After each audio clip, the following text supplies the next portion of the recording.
자, 우리가요, 한번 마태복음 17장을 좀 보실까요?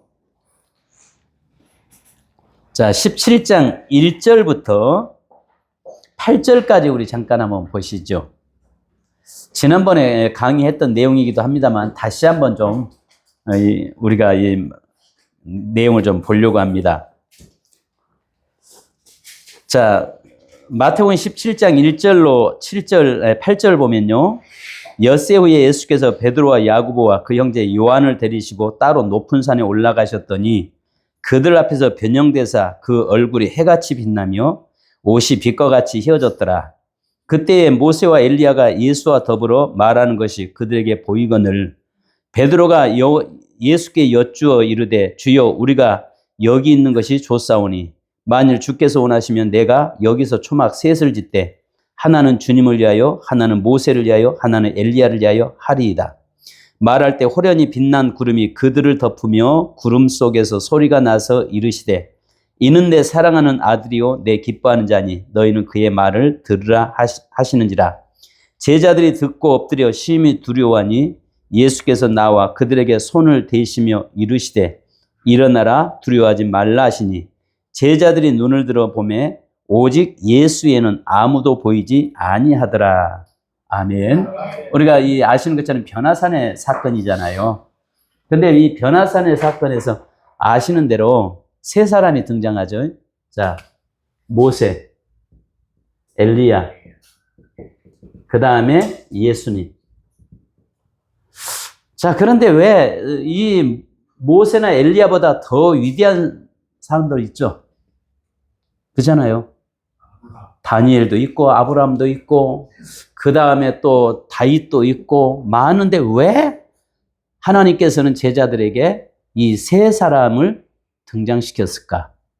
우리가 지난번에도 말씀을 좀 드렸습니다만은 아시는 것처럼 우리가 흔히 그 이야기를 많이 하잖아요. 모세가 가나안 땅에 들어갈 수 없었던 이유는 혈기 때문이다. 이렇게들 우리가 많이 이야기를 하잖아요. 대부분 그렇게 우리가 생각을 하고 있다고요.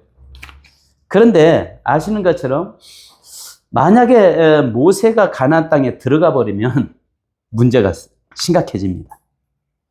그런데 우리 성경을 한번 좀 볼까요? 자, 이 모세, 엘리야, 예수님 이 세 사람 중에서 나중에 예수님에게 모든 포커스가 맞춰지고 예수만 보이더라라고 마지막 딱 결정을 예수에게 모든 포커스가 맞춰집니다. 자, 그러면 모세가 가나안 땅에 들어가지 못한 것은 우리가 잘 아시는 대로 민수기서 민수기서 14장 30절을 한번 볼까요? 우리 성경 몇 구절 한번 찾아보십시다. 민수기서 14장 30절.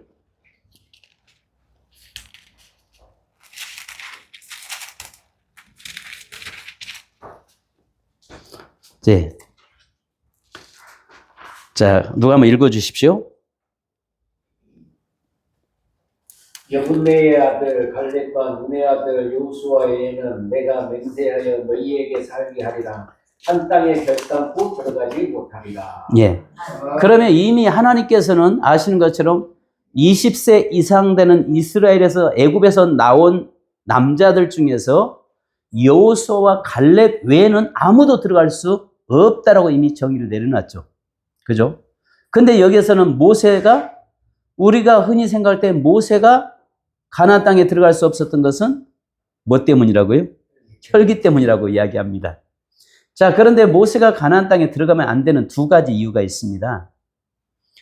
우리가 아시는 것처럼 반석 사건 우리 잘 알잖아요.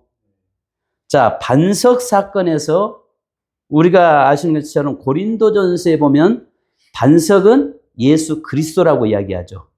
그죠? 그러면 첫 번째는 모세는 자, 아시는 것처럼 율법의 대표자입니다. 율법입니다. 그 다음에 엘리야는요, 선지자의 대표입니다. 그 다음에 예수님은요, 은혜의 대표죠.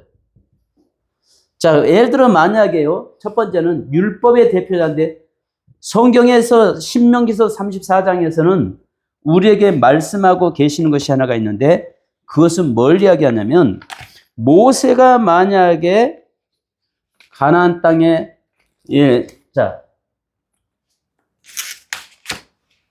그의 나이가 120살이 됐는데 기력이 쇠하거나 눈이 흐리지 아니했다라고 이야기하고 있습니다. 그죠?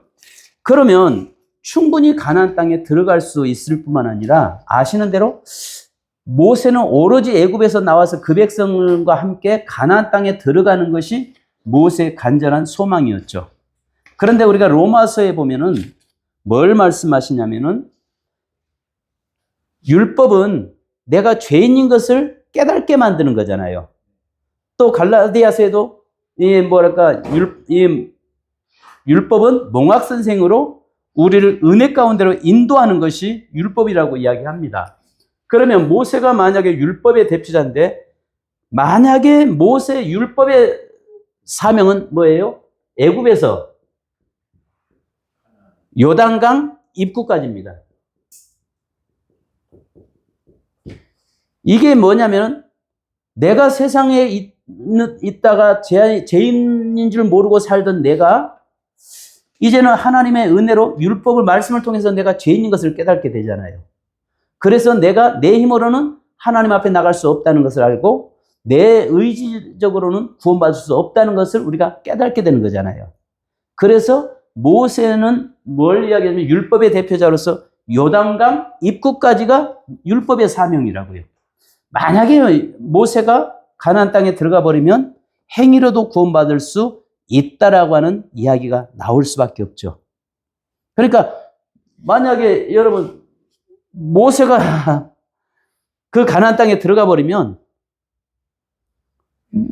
나의 의지적으로 내 의로도 구원받을 수 있다는 이야기가 나올 수밖에 없어요. 그래서 성경에서는 여기에 이 마태복음 17장에서 말씀하는 게 모세, 엘리야, 예수님 세 사람을 등장시키면서 구약의 사건을 통해서 신약에서 오직 예수밖에 없다는 것을 드러내기 위해서 지금 이 사건을 지금 드러내고 있는 거거든요.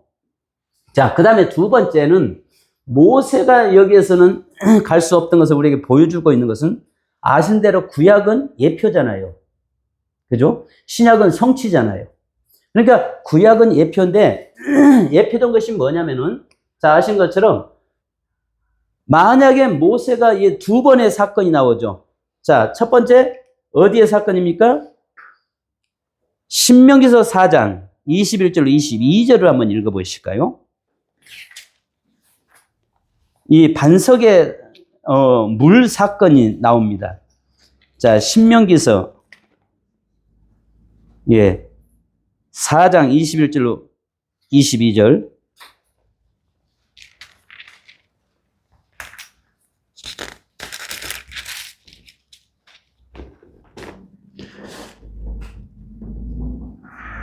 자, 같이 시작. 여호와께서 너희로 말미암아 내게 기뻐하사 내게 요단을 건너지 못하며 내 하나님 여호와께서 내게 기록을 주신 그 아름다운 땅에 들어가지 못하게 하리라고 맹세하셨으므로 나는 이 땅에서 죽고 요단을 건너지 못하려니와 너희는 건너가서 그 아름다운 땅을 얻으리니. 아멘, 아멘. 자, 모세는 이미 자기가 가나안 땅에 들어갈 수 없다는 것을 이미 알고 있잖아요. 그 다음에 아까 민수기서에서도 14장에서 뭐라고 이야기해요? 여호수아와 갈렙에는 들어갈 수 없다라고 이야기하고 있잖아요. 그러면 모세 자체는 자기가 가나안 땅에 들어갈 수 없다는 것을 알고 있습니다. 자, 그러면 우리가 아시는 것처럼 신명기서죠. 신명기서 1장 한번 좀 보실까요? 내가 지금 강의안을 놓고 와가지고 조금 버벅거리기도 하는데요. 신명기서 1장 21절로 22절. 자, 우리 아시는 것처럼, 자, 시작. 너희의 하나님 여호와께서 이 땅을 너희 앞에 두셨은즉 너희 조상의 하나님 여호와께서 너희에게 이르신 대로 올라가서 차지하라. 두려워하지 말라, 주저하지 말라 한즉 너희가 다 내 앞으로 나와서 말하기를 우리가 사람을 우리보다 먼저 보내어 우리를 위하여 그 땅을 정탐하고 어느 길로 올라가야 할 것을 어느 성읍으로 들어가야 할 것을 우리에게 알리게 하기에 예, 아멘. 자, 여기에서 정탐꾼들을 보낸 다음에 그들이 이 돌아와서 보고하는 것 보내는 모습이잖아요. 자, 그다음에 37절로 38절로 우리 한번 같이 보십시다. 시작. 여호와께서 너희 때문에 내게도 진노하사 이르시되 너도 그리로 들어가지 못하리라. 내 앞에서 서 있는 눈의 아들 여호수아는 그리로 들어갈 것이니 너는 그를 담대하게 하라. 그가 이스라엘에서 그 땅을 기업으로 차지하게 하리라. 아멘. 자, 여기에서도 보면 모세는 이미 누구 때문에 들어갈 수 없다고 이야기하죠? 그 백성들의 죄 때문에 자기도 들어갈 수 없다라고 이야기합니다. 그런데 우리가 이 두 번의 이 반석 사건이 나오죠. 첫 번째 반석은 어디죠? 첫 번째 반석 사건은 아시는 것처럼 호렙산의 르비딤 반석이잖아요. 호렙산.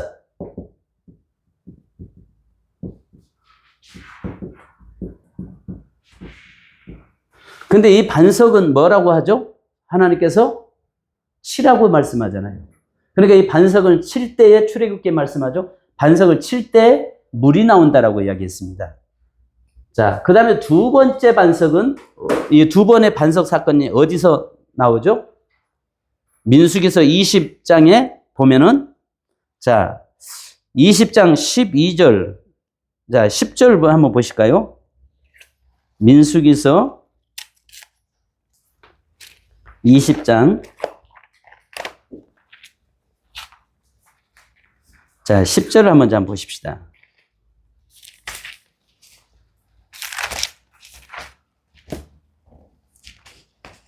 예. 자, 같이 시작. 모세와 아론이 회중을 그 반석 앞에 모으고 모세가 그들에게 이르되 반역한 너희여 들으라. 우리가 너희를 위하여 이 반석에서 물을 내려야 하고 모세가 그의 손을 들어 그의 지팡이로 반석을 두 번 치니 물이 많이 솟아나오므로 회중과 그들의 짐승이 마시니라. 자, 12절. 여호와께서 모세와 아론에게 이르시되 너희는 나를 믿지 아니하고 이스라엘 자손의 목전에서 내게 거룩함을 나타내지 아니한 거로 너희는 이 회중을 내가 그들에게 준 땅으로 인도하여 드리지 아니하시니라 하시니라. 자, 여러분 보면은 여기에서 반석 사건에서는 여기 두 번째는 자, 가데스바네아의 반석이죠. 가데스에서 나오는 반석 사건입니다. 그러면 이 반석에서는 하나님이 뭐라고 말씀하세요? 자, 여기서는 이 가데스바네아의 반석은 하나님께서 모세에게 뭐라고 말씀하세요? 치라고 말씀 안 하죠. 자, 앞에서 보면은 가르키라고 말씀합니다. 자, 그 몇 절이죠? 민수기서 20장. 자, 한번 보십시오.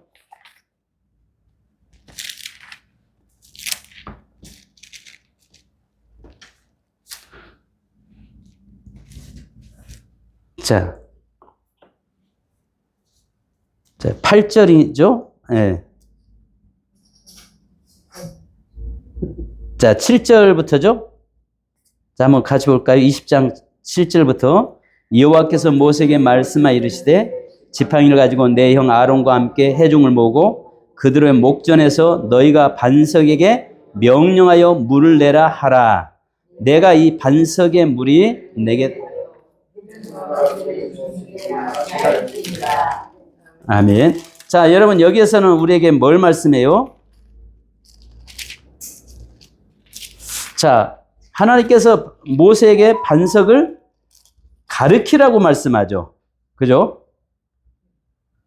자, 이걸 가르치라고 말씀하는데 그가 두 번을 때리죠. 자, 그러면 아시는 것처럼 호렙산의 르비딤에 있는 반석은요, 아시는 것처럼요, 추루 반석이라고 해요. 추루라고 하는 반석을 이야기해요. 그 추루라고 하는 것은 산 아래에 있는 반석입니다. 산 아래에 있는 반석이에요. 그러니까 여기에서는요, 우리가 고린도전서에 뭐라고 말씀합니까? 다 같이 신령한 물을 마시고 광야에서 뭘 말씀하죠? 그게 몇 장이죠? 내가 갑자기 고린도전서, 내가 지금 내 강의안을 놓고 와가지고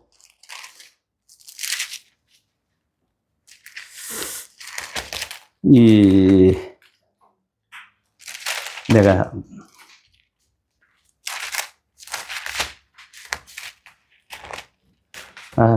죄송합니다. 내가 좀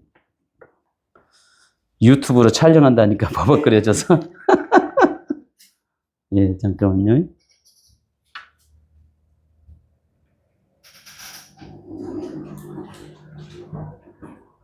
내가 고린도전서 10장 4절 한번 보실까요? 예, 고린도전서 10장 4절.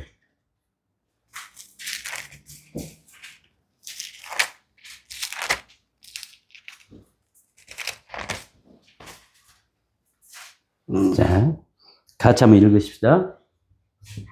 나 같은 신령한 물을 마셨으니 이는 그들을 따르는 신령한 반석으로부터 가졌으니 그 반석은 곧 그리스도시라. 예, 자, 반석은 누구라고요? 그리스도, 예수 그리스도를 이야기합니다. 자, 그러면 아시는 것처럼 우리가 호렙산의 르비딤의 반석은 하나님께서 철화라고 이야기하죠. 근데 여기에서 가데스바네아에서의 반석의 사건에서는 뭐라고 해요? 가르키라라고 이야기합니다. 그러면 두 번의 반석이 나오는데, 반석은 바울은 우리에게 고린도전서 10장에서 말하는 것이 이 반석은 예수 그리스도라고 이야기해요. 그러면 한마디로 딱 결론이 나오잖아요. 초림 예수는 추루 반석이고요. 산 아래에 있는 반석이고요. 가데스바네아의 반석은요, 셀라 반석이라고 합니다. 셀라라고 이야기해요. 셀라라고 하는 것은 드러나다, 높이다는 말이에요. 자, 그러면 아시는 것처럼 여기에 추루 반석은, 호렙산의 반석은 초림 예수 그리스도를 이야기하고요. 여기에서 이 가데스바네아의 반석은요, 재림 예수를 이야기합니다. 만약에 여기에서 우리가 아시는 것처럼 초림 예수는 십자가 지러 오셨죠. 그래서 이사야서 53장에 말씀한 것처럼 채찍에 맞음으로 우리가 나음을 입었다고 말씀하잖아요.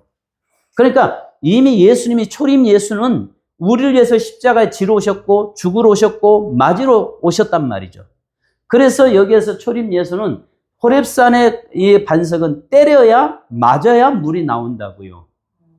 그런데 여기에서 추루 반석은 높이다, 여기 셀라인데요. 이 가데스바네아의 반석은요, 셀라, 높이다는 말이거든요. 높이다, 드러내다입니다. 그러면 다시 오실 예수를 때려버렸다? 다시 오실 예수는 만왕의 왕으로 심판주로 이 땅에 오십니다. 그죠? 통치자로 오세요. 우리 다시 십자가지로 오시지 않아요. 그런데 그 예수를 때려버렸단 말이죠.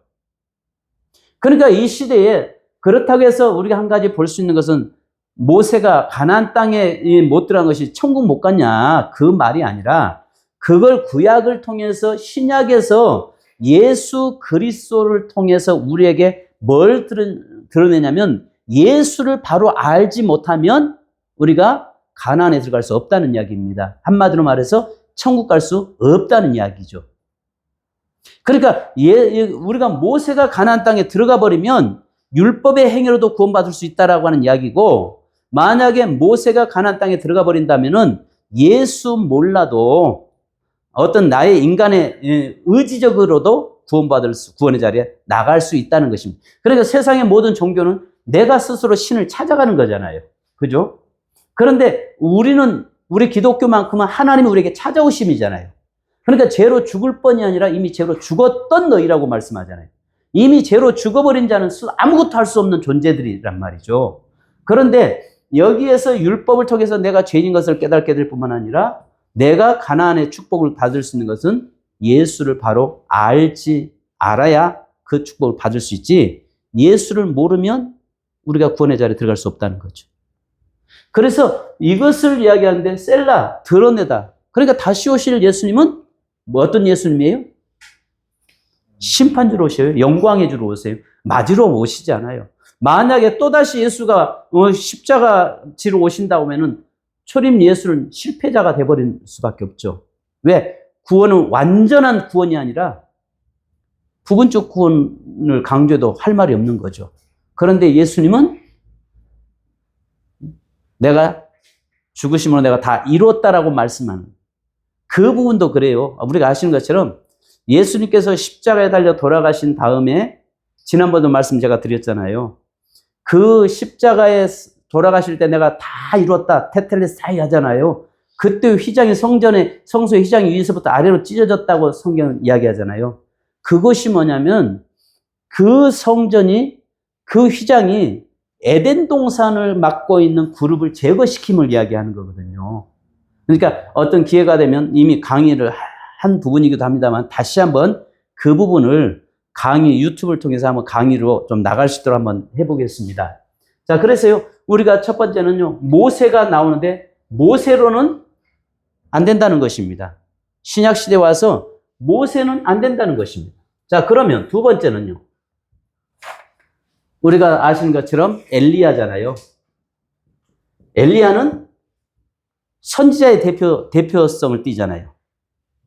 그래서 그들이 늘 뭐라고 합니까? 유대인들이 엘리야가 먼저 와야 된다라고 했다.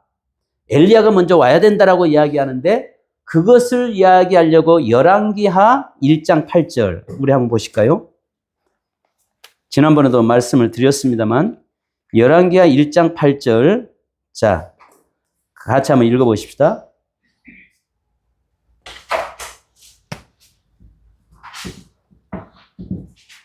자 같이 시작.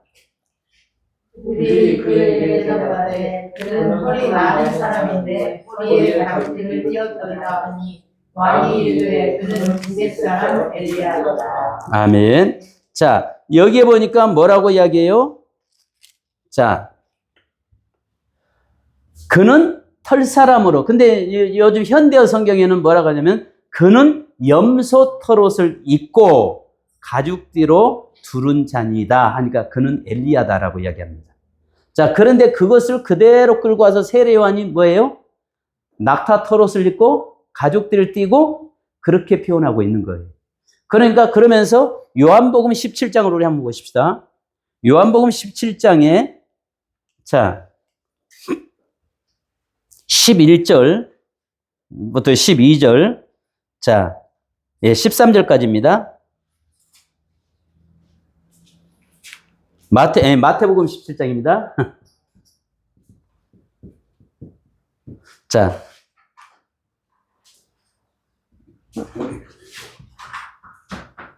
자, 11절부터 13절까지 같이 한번 읽어보실까요?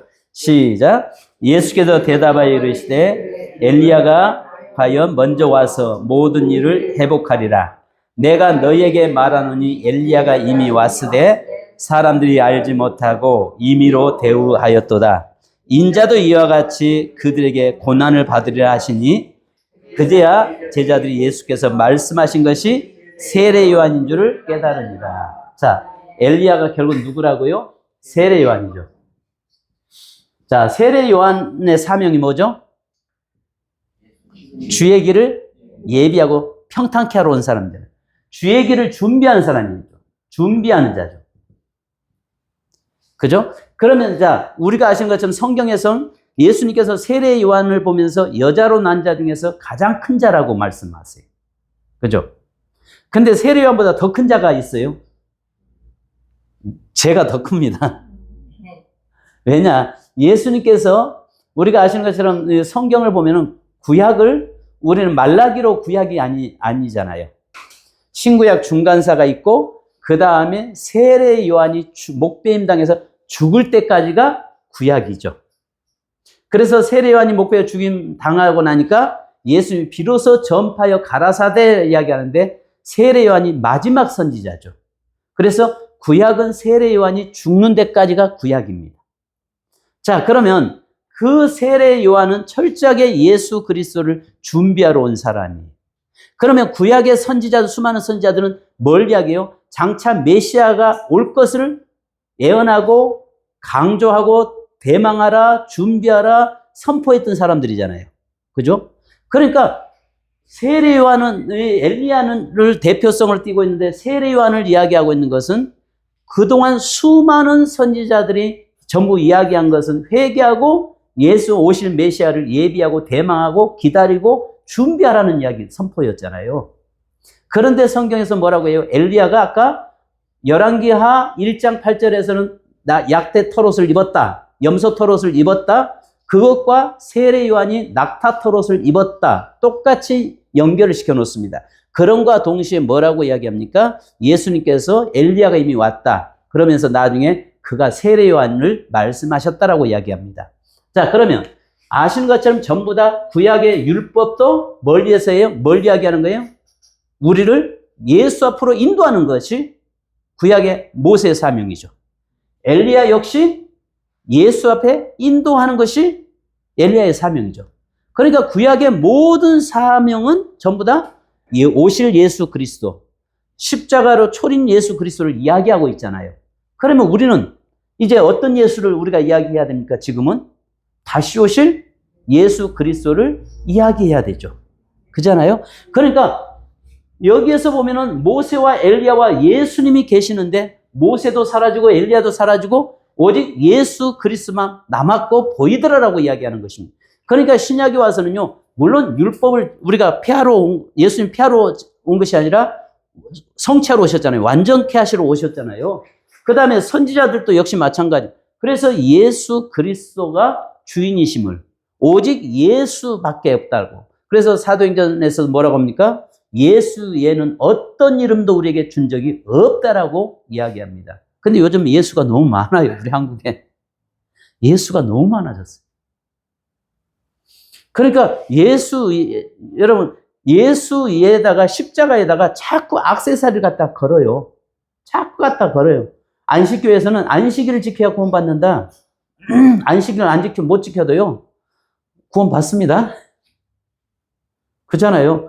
또 하나님의 교회 걔네들은 어머니 하나님이라고 이야기하면서 뭐라고 이야기합니까? 절기를 지켜야, 유월절을 지켜야 구원받는다고 이야기해요. 또 정명석기 같은 경우는 피가른 교리, 통일교 문선명이 밑에 배워서 그 문선명의 피가른 교리를 가지고 그대로 또 이야기해, 그 자기의 피를 받아야 된다라고 구원받는 자리에 들어간다고 떠들어대고 있잖아요. 모든 이단들의 모습 보면 자꾸 예수에다가 엉뚱한 자기를 겸하게 얹히면서 그 자리에 자기들이 딱 그 자리에 쓰잖아요. 그런데 성경에서 딱 한마디로 뭐라고 이야기합니까? 엘리야도 그것은 구약 시대에 오실 예수 그리스도에 대해서 이야기했지만 이제는 오신 예수 그리스도, 오직 그분만을 드러내기 위해서 그들은, 그러니까 베드로가 뭐라고 합니까? 주여, 여기가 조성을 초막 셋을 지읍시다라고 이야기하는데 하나님은 여지없이 그 둘을 싹 제거시켜버리고 오직 예수만 보이게 만들고 예수만 거기에 있게 하잖아요. 그들은 구약에서 모세와 엘리야는 구약에서의 필요지 지금은 얘들이 필요치 않다는 것입니다. 그러면 자, 율법을 지켜야 구원받는 것이 아니라 예수 바로 만나면 율법을 지키려고 노력합니다. 그잖아요. 예수 만나고 나면 하나님이 원하시고 하나님이 기뻐하는 삶을 살려고 노력하는 겁니다. 제가 종종 아마 좀 음란한 사람인가 봐요. 좀 너무 야한 이야기를 제가 좀 하겠습니다. 여자 옷 벗기는 법 3가지 제가 자주 이야기해요. 여자 옷 벗기는 법 3가지가 있대요. 강도가 칼 가지고 와서 야, 옷 벗어. 안 하면 너 죽여? 어쩔 수 없이 벗는 경우, 수치스럽죠. 그래서 벗는 경우 있다는 겁니다. 근데 병원에 가서 여성들 같은 경우는 옷 벗으셔야겠습니다. 벗잖아요. 그것은 의무감이잖아요. 그냥 병원에 가서 어떤 수치심 있지만은 벗을 수밖에 없죠. 자, 그런데 사랑하는 사람을 만나면은 어때요? 그가 원하고 그가 서로 기뻐하는 일을 하잖아요. 벗으라고 안 해도 벗어요. 왜 결혼했습니까? 사랑하니까 결혼했잖아요. 왜 아이를 낳습니까? 사랑하니까 낳은 거죠. 이 말이 무슨 말이냐면, 그런데 만약에 예를 들어서 현재 결혼하는데 남편이 강제로 칼 들면서 그런 법은 없잖아요. 의사가 하는 것처럼 그런 법은 없잖아요. 서로가 사랑하기 때문에. 그러면 내가 예수를 만나고 예수를 사랑한다면은 자연스럽게 그분이 원하는 것, 그분이 좋아하는 것, 그분이 기뻐하는 일을 하게 돼 있어요. 그렇지 않아요? 율법도 마찬가지예요. 율법 지켜야 구원받는 것이 아니라 이미 예수 그리스도를 통해서 구원받은 사람이라면 자연스럽게 하나님 말씀대로 살려고 몸부림치죠. 그죠? 또 주의 다시 오심을 기다리고 사모하면서 살게 되는 것입니다. 그래서 성경에서는요, 모세도 엘리야도 사라지고 오직 신약에서는 은혜, 예수 그리스도. 그래서 아까 이야기한 것처럼 모세는 애굽에서부터 가나안 땅 입구까지, 요단강 입구까지. 그죠? 근데 아시는 것처럼 여호수아는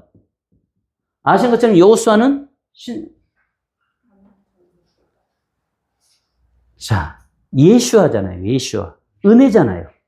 그러니까 여호수아의 사명은 요단강을 건너면서부터 그의 사명이라고요. 그래서 우리가 한 것처럼 히브리인 하는 말은 강을 건너온 사람이라고 이야기하잖아요.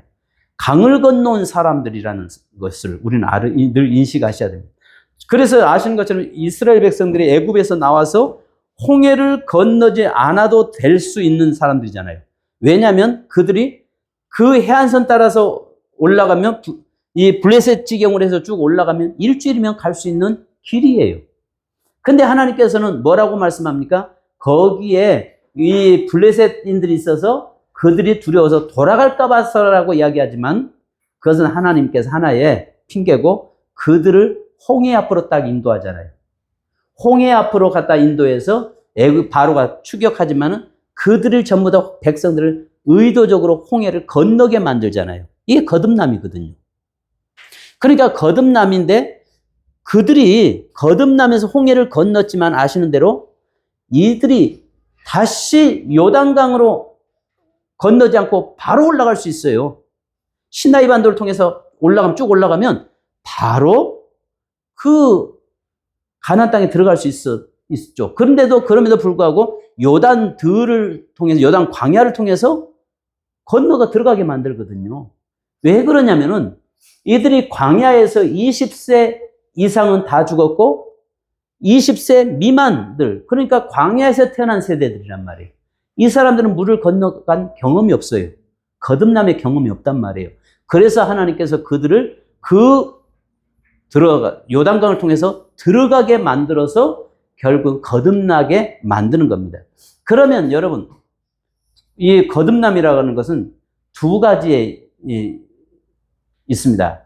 자, 아시는 것처럼 구원의 문제는요, 집단 구원이 있고 개인 구원이 있습니다. 집단 구원이 있어요. 만약에 예를 들어서 이스라엘 백성들 아시는 것처럼 아브람과 맺은 언약 관계 때문에 그 민족은 하나님이 선택한 백성이에요. 그래서 하나님께서는 그 민족을 끌고 가서 집단적으로 거듭나게 강을 건너게 해서 구원받게 만들었습니다. 이것을 만약에 여러분 아시는 것처럼 그럼과 동시에 오늘 이방인들에게는 저와 여러분에게는 개인구원이란 말이에요. 철저히 예수를 주로 고백하는 자에게 우리는 구원의 자리에 들어갈 수 있죠. 그죠? 그런데 만약에 예를 들어서 이단의 그룹의 무리에 속에 있으면서 예를 들어 신천지에 있으면서 나는 예수 믿으니까 나는 천국갈 수 있다. 가능합니까? 내가 이단의 그 그룹에 속해 있으면서 나는 예수를 믿기 때문에 난 천국 갈 수 있다. 갈 수 있습니까? 못 갑니다. 왜냐하면 독초 쓴뿌리 먹고 있는데 거기에 그들이 구원받을 수 이제 없죠. 그러면 이미 그들이 구원받은 자라면 하나님 깨닫게 해서 거기서 불러내겠죠. 엑소더스 시키겠죠. 거기서 나올 수밖에 없어요. 왜냐하면 구원의 자리에 거기에서 그 자리에서 이것을 우리는 집단권이라고 얘기합니다. 만약에 이단의 그룹에 안에 있어도 나는 예수 믿으니까 구원받을 수, 천국 갈 수 있다? 할 수 없다는 것입니다. 그래서 하나님께서는 그런 사람을 불러다가 끌어내서 개인적으로 하나님 앞에서 구원의 자리에 들어가게 만든다는 거죠. 자, 그래서 우리가 아시는 것처럼 마태복음 17장에 나와 있는 변화산 사건이 바로 이런 의미를 가지고 있다. 우리가 좀, 제가 보는 관점은 그렇습니다. 혹시 뭐 여기에 대해서 다른 뭐 의견 있으신가요? 제가 성경 보는 제가 보았던 관점은 이렇습니다. 그러니까 결국은 여기에서 이 모세도 엘리야도 절대적으로 필요하죠. 얼마나 귀한 사람들입니까? 그런데 베드로 말처럼 초막 셋을 지어서 여기서 영혼도 삽시다 이야기하고 있지만 그런 엄격하게 따지면 구약에서 모세고 구약에서 엘리야지 은혜의 시대인 신약에 와서 예수 그리스도가 이 땅에 오셔서는 그들이 필요치 않다는 것입니다. 오직 예수밖에 없다는 것을 우리에게 말씀하고 있는 것입니다. 네. 네. 여기까지 오늘 이 부분은 여기까지 한번 제가 원 자료를